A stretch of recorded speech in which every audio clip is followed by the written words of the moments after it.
Right, so those are just a couple of the points of managing a loss as a coach. I'm sure there are a lot more ways in which we can manage losses, but those are just a couple of pointers. Right, next one, managing a victory. Yes.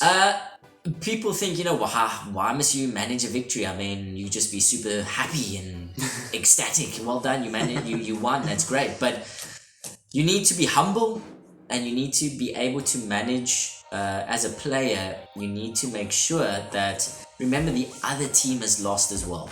Yeah. Okay, it's not all about you and your victory. The other team has lost as well, so you've got to be as humble as possible. And as a coach, you've got to be humble as well. You can't stand on the side of the field jumping for joy, screaming your brains out. Going absolutely crazy, even though you may be super pumped that your team has won.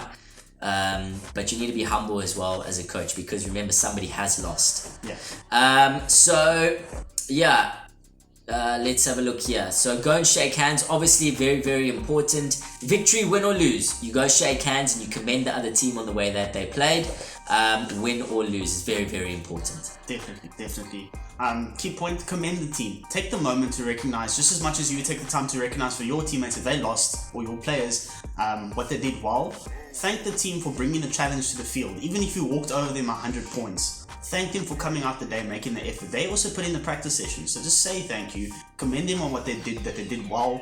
And you never know, you might play a stronger team from that same school, same club a year later, and they thump you, and you've got no humility for them a year earlier. They're not going to show that respect back to you. So you're building bridges at the same time, which is very, very important. 100%. All right. And then again, like we said, with anything with regards to mistakes or anything like that, keep that on paper and use it at the next practice rather than on the day. Bringing it up on the day. Yeah. Only talk about the positives on the day. Managing a victory is a lot easier than managing a loss, obviously. Definitely. But it's very important for us to make sure that we don't showboat, all right? We've just got to be super humble in the victories. So again, I think most of this just comes down to the coach and leading by example when it comes to how does a coach manage a loss and how does a coach manage a victory. And it all comes down to your presence and the way that you talk to the kids and the way that you carry yourself. No, it is. And I mean, kids take it up like a sponge. They soak it up. So whatever you're going to be doing to the opposition, they're going to see it. I mean, I've seen parents on the sideline shouting and swearing, and lo and behold, those kids are shouting and swearing too on the practice field. So you can see where it comes from, and that's what kids do. They sponge things up.